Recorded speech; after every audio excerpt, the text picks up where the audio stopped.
Hello, and welcome to another edition of ClefNotes, an inside look at the Lubbock Symphony's operations and exploring all of the things that the Lubbock Symphony does in the community.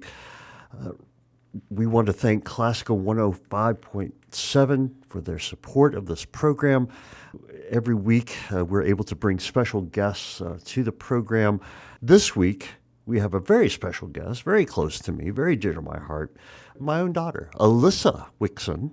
Alyssa is joining us from Austin, Texas today. Hey, Alyssa. Hi, And people happy are to be. wondering, why are you giving the spot to your own daughter? Isn't that kind of weird? I said, not really. Alyssa is a very accomplished, talented composer.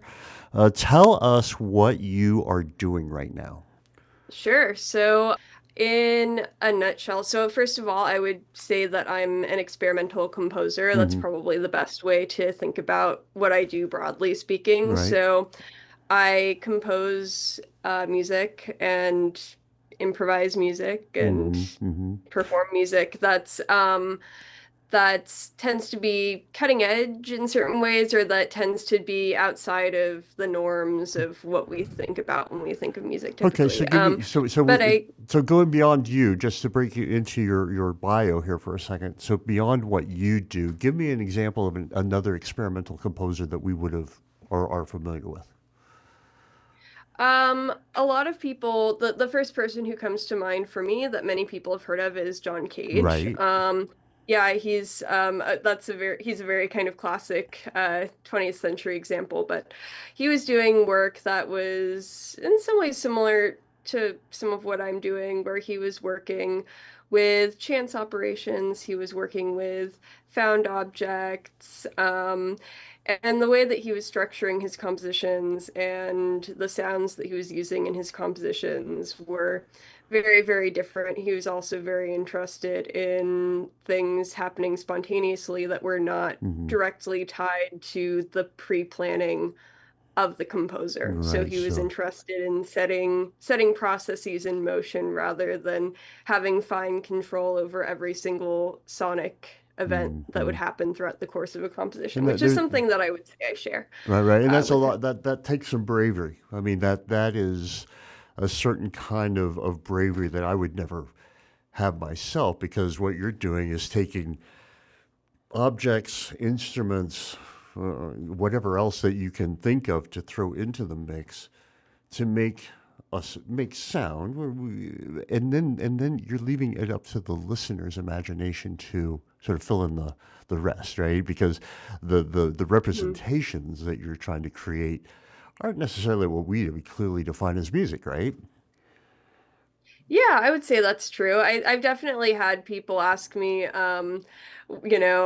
what's your definition of music, or is this particular piece that you're doing, is this music? And for me, I don't get too hung up on the definitions. For me, it's if I'm creating it's very clearly a form of art that I'm doing. Sometimes some people would, and the definition of music is very personal. So if I Hmm. do something and to some people that thing isn't, they wouldn't define that as music. It Right. doesn't particularly bother me because that's just a category we made up, right?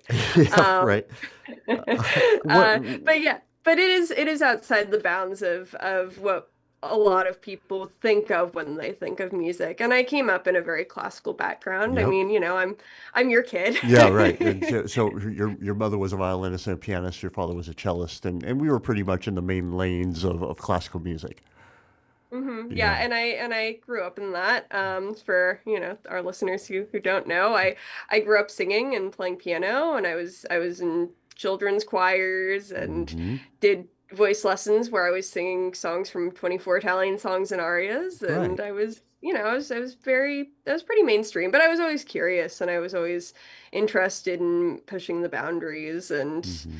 I'm currently doing a PhD at the University of California, Irvine, which Hmm. is in integrated composition, improvisation, and technology. And so just being in higher education has just given me a lot of freedom to Right. explore those different avenues. So let's rewind the tape for our listeners, because you do have a Lubbock connection. Obviously, being in my household growing up there. But what did you do here in Lubbock? Right. So I did my undergrad at Texas Tech in Lubbock. I studied composition mostly with Dr. Peter Fisher, Mm-hmm. who is a wonderful and supportive composition teacher. Right. And I also studied with Jennifer Jolly, Dr. Jennifer Jolly, Mm-hmm. when she was here. Mm-hmm. Um, and who was also wonderful. Right. And actually, there's a person in my PhD who it turns out we both studied with her just at different universities Oh, how about that? previously, which is kind of a funny connection. Going on from Texas Tech, you graduated in 2022? One? 2020. Oh my gosh. 2020. I Uh, graduated ugh. I graduated in like 4 months after the pandemic hit and Right. classes were all online. Yeah, and that's And why I the didn't time is have so warped because it's like, wow, 2020, what was happening in 2020? Absolutely Yeah, what was nothing. happening in Yeah, 2020? absolutely nothing. I was, it was a depressing time to graduate because it was all, everything moved online. I didn't Yeah, get to see my friends in person. I didn't get to right. have my senior recital. So that was, that was Yeah, less than ideal. right. And then But and then what after that did you do? Well, I took a gap year Mm-hmm. because I didn't want to do my master's degree also online. Right, right. And then I did my master's degree at Stony Brook, which is on Long Island. It's kind of north shore of Long Island, Mm-hmm. about an hour and a half outside of New York City. Yeah. Um, yeah, and So, that was a great experience. And Texas Tech, I'll back up a little oh, bit to okay. Tech, just to say that I was doing a lot of the stuff that was laying the groundwork for the kind of artistic practice that I have now. I was really exploring at Tech. I was in an free improvisation ensemble there that was student led. By Matthew O'Neill, was the person who started that. He was doing his DMA there at the Mm-hmm. time, Mm-hmm. and yeah, no, that was a wonderful experience. Just really mind opening, and then mind opening, ear opening, and then Dr. Fisher was also just very supportive of any direction I wanted to go. Right. So like I was always wanting to, like whenever he would sort of, be like, oh, this is great. This isn't that atonal. I'd be like, oh, well, I'm Yeah. gonna do something even weirder next time. But I just was always wanting to push the boundaries, and he was always very receptive to that, which was great. And so I never felt like artistically restricted Yeah, yeah. in Peter's a that great way of guy. telling it. He did a major commission for us. And for those listeners that don't know what a commission is, it's basically a contract between somebody who will pay for a composition and a composer to write it. And so Peter wrote a major piece for us on the occasion of our 75th birthday for the Lubbock Symphony. So we were very familiar with Peter, and what a great guy, what a great composer, and so Oh yeah. creative and willing to just really push boundaries and let his students really, explore sonic universe, and there's a lot left to do, right? I mean, there's so many things to look at. Mhm. And so then after Oh, you left Texas Tech, Stony Brook, New York, you had some pretty interesting teachers of note there. oh yeah, yeah. My the three people I studied with the most were well, there's Darius Emigan, who is a wonderful experimental composer. She's Hmm. I believe in her 80s now, so she's been working for like a very long But a time. legend, a real She legend. has Oh yeah, Real Legend has amazing experience that she shares with her students, and Hmm. was a real pioneer in the electronic music world, Hmm. specifically synthesis. She was working a lot in tape studios with very early synthesizers, and Stony Brook has a massive tape studio. So it's you go in there and it feels like you've walked onto the set of like Star Wars or Star Oh, Trek or something, wow. like you're gonna pilot a spaceship because it's just filled with these huge, really retro pieces of equipment, and Oh, it's just fun. really cool. Oh, fun. And Daria's amazing. Daniel Weymouth, Hmm. was someone else I studied with who's just wonderful, and I think he's either retiring or about to retire, and it's well deserved. Hmm. Because he was a wonderful teacher at Stony Brook for so Right, many years. But right. yeah, he's great as well. And then Meg Shadell or Margaret Hmm. Shadell Hmm. is the person who I study with the most. And actually, I just ran into Meg in Australia of all places. I was Right. at a conference in Australia, and then all of a sudden I'm like, oh my God, Meg, it's you. It was totally Yeah, unexpected. So that's fun. we have stayed in touch quite a bit, Yeah. and Meg continues to be a really wonderful So you mentor, met which her is in Stony Brook, New York. You then ran mhm, into her at a conference in Canberra, Australia. So what was that's that right. conference? What was that conference about? So that conference was for NIME, NIME, which Hmm. stands for New Interfaces for Musical Expression. So Interesting. the idea behind NIME, and it's one of the probably biggest international conferences, I would say, in kind of the experimental music world and Hmm. kind of the world that I'm in. It's a big one.